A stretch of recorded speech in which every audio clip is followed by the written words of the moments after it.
Hello, Fish Faithful. This is Marlins Daily on the Fan Arch Network. I am Kurt Semder. And so this is what we were really kind of worried about, right? Whew, not a good weekend. Not a good weekend for the Marlins, and that's to say the least. Look, like I said, I think this is what a lot of us were concerned about when we saw the schedule and we saw what lied ahead for this team as the Marlins come out of the All-Star break a little flat, to say the least. Get swept by the Brewers in Milwaukee. I'll approach this at least to start from maybe a calm, rational point of view here. Yes, they lost 3 games to the Brewers, but 2 of those games they lost in walk-off fashion, meaning they were in it or winning at the end. They got pretty good pitching from 2 of their 3 starters. Griffin Conine hit 2 home runs in 3 games. So there were things that were good here. But in the end, what matters is the result. And the result is that the Marlins lost 3 games to start coming out of the All-Star break. And you put that together with what happened before the All-Star break, and they've now lost 6 in a row. And now they are 6 games back in the division. And they moved into a tie with St. Louis and Pittsburgh, basically, for the 3rd wild card. So, look, not good. Not good. And, when you look at these scores and you look at what the Marlins were doing here in these games, it's very similar to what happened in the series against Cleveland, in the sense of, yes, Cleveland swept them, and in these games, these were a little bit more dramatic, the losses. These were walk-off losses, 2 of the 3, as opposed to the games against the Guardians, but the offense just wasn't there. 1 run alone in 2 of those games, that's not going to get it done. And they were able to put up 6 runs, but on Saturday, but they got out to a 3-0 lead, and the other 3 runs came on a Griffin Conine home run in the 9th, which doesn't really, it's great, but you were already losing at that point, 8-3. So I don't know what to make of this, and I don't think fans really know what to make of this team and what's been going on with them right now. But this was not a good thing for them coming out of the break, and you have to start to wonder now what this means for the future of the team. Because look, I wanted to if you take this in a small sample size, you go, okay, look, they lost 3 games, not a big deal. They've lost 6 in a row, not a big deal. They had won 6 in a row prior to that, so it's a wash. But it's not a great look right now, especially with the trade deadline just about 2 weeks or so away. And we talked about, this is kind of a good test for what this team actually is. Is this team more the Marlins that we saw in June and the beginning of July, or is this team what we saw in the first 2 months of the season? And their first real test coming out of the All-Star break, in which was going to be a tough stretch of games, they didn't get the job done, not once. And it's not for lack of pitching, as I mentioned. Sandy Alcantara pitched well on Friday. And Yuri Perez pitched very good, very, very good. He was sensational on Sunday. 6 shutout innings, just 1 hit. But I mean, Pete Fairbanks gave it up, and we'll talk a little bit more about him a little later on here in the program. But it's not good. And what really frustrates me, we talked about Max Meyer and what happened with him, in the sense of he didn't pitch on the Sunday before the All-Star break. They kind of messed with his natural rest and rotation order here, kind of to give him a little bit of extra rest. Well, they gave him extra rest, and on Saturday he only pitched 3 innings. He threw 74 pitches. He struggled. He walked too many batters, and that's not what we want to see from him, and that's not what we had seen from him so far this season. So I'm a little concerned that maybe all this, getting cute with the pitch count and the analytics and the rest and everything might have messed him up a little bit. So I'm hoping that it's just a blip on the radar here, and it's just a one-start thing, and it's not something more going forward. But this does have me worried and considering as we look forward and we go ahead into this next couple of games and this next stretch, Is this time to panic? And it might be. It might be. Only because it's of the time of the season that it is right now and who the Marlins have been as a franchise. Because we talked about this a little bit, but this is a franchise, as we've talked about, that historically are sellers at the trade deadline. They trade their better players, their best players away to accumulate more assets, to accumulate prospects, accumulate more players for the future at the deadline. And less than a week ago, we were talking about this team's going to be buyers at the deadline, and they still might be.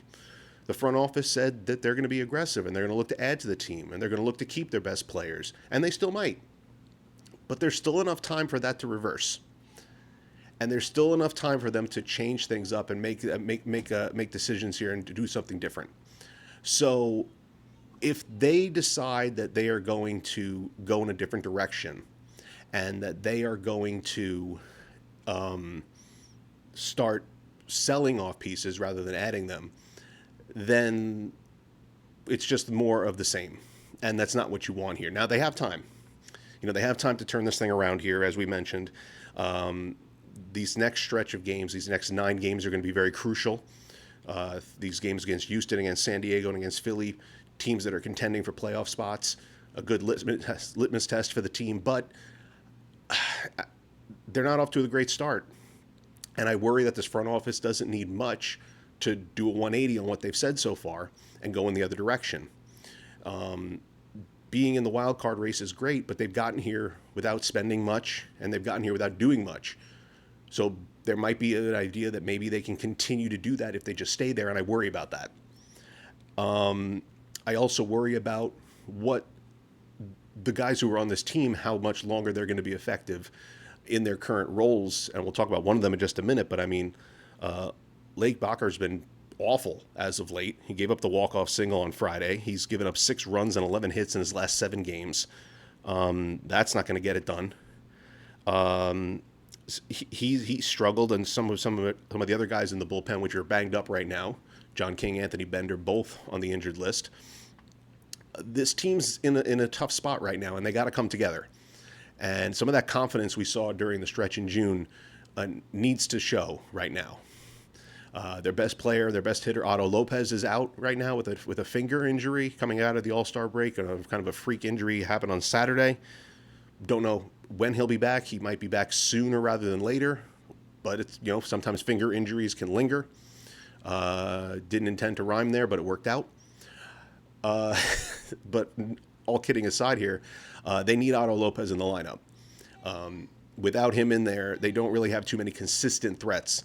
So they really do need him to get back into this thing, and they need this lineup to produce. We talked in the past about how they just sometimes lack a big hitter, somebody who could just put 2-3 runs on the board with one swing of the bat, and it's showing in some big games here. They need to get it done. They need to find that power stroke. They need to find that big hitter, whether it's at the deadline or not. And they can't afford to have a bad week or two here. If they have a bad week or two here, listen, I want to be wrong, but I think the front office is going to just change their minds and go in the other direction if they have a bad stretch here.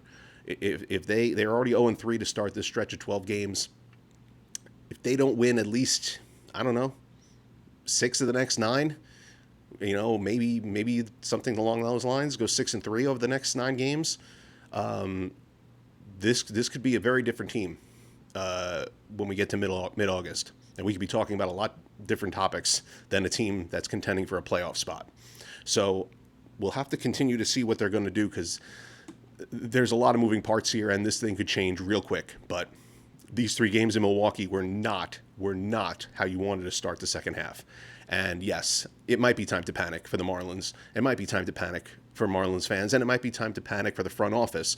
But again, there is some time to turn things around, and there are some big games here that can really turn the tide for the team if they can figure out exactly how to turn things around. And one way you might turn things around is making a change. And it might be time for a change at the back end of the bullpen. Pete Fairbanks has come under a lot of scrutiny as the team's closer, and he has really deserved it as of late. Yes, he only has 3 blown saves, but seems like every other time you see him in the game, he's given up runs, and here we go, giving up runs in 6 of his last 10 appearances, an ERA over 7, not what you want from your closer.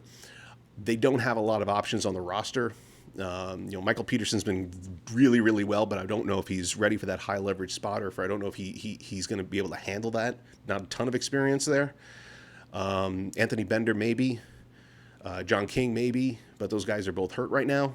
So you might be stuck with Fairbanks for the next week or two. But this is a guy who the team brought in to be the closer. And, he's got 13 or so saves, which is nice. But it seems like every one of them is a struggle. And if the Marlins do decide that they're going to be buyers, and they do decide that they're going to go for it, I think we got to add closer to the list of things the Marlins might be looking for. They might be looking for some more bullpen help.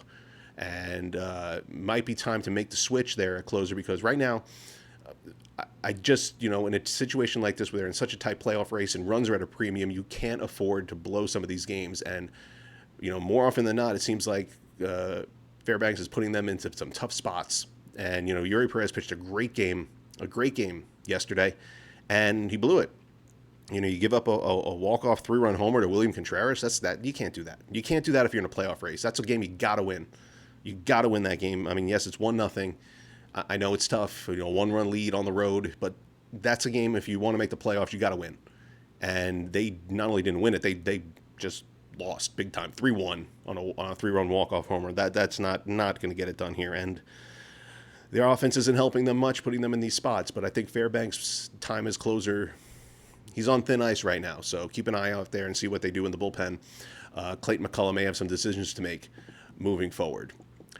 So what is next? Well, next up, the good news for the Marlins is they are taking on a Houston Astros team, 3 games starting tonight. They are taking on an Astros team that got swept by the Orioles over the weekend themselves. So talking about one struggling team taking on another. The Marlins used their 3 best pitchers in Milwaukee and got no wins out of it. We're going to see Jensen Junk in his second start off the injured list tonight. And Sandy will take the ball in the 3rd game, and then we'll have one of those Tyler Phillips bullpen things going on, and most likely in the middle. Offense got to hit. Bats got to come through. Houston's park has some spots you can attack. Short porch and left. Some big gaps there between left center and right center. Got to make it happen. Got to find ways to score runs. And got to take advantage of a team that's reeling just as much as the Marlins are. And there's no room for this to become an extended losing streak. They lose 2 out of 3 here, or worse, then I don't know if the homestand next time is going to be enough to save them. Who knows? But you got to stop the bleeding, and that's going to start tonight. So look to the team to come through and respond tonight in Houston.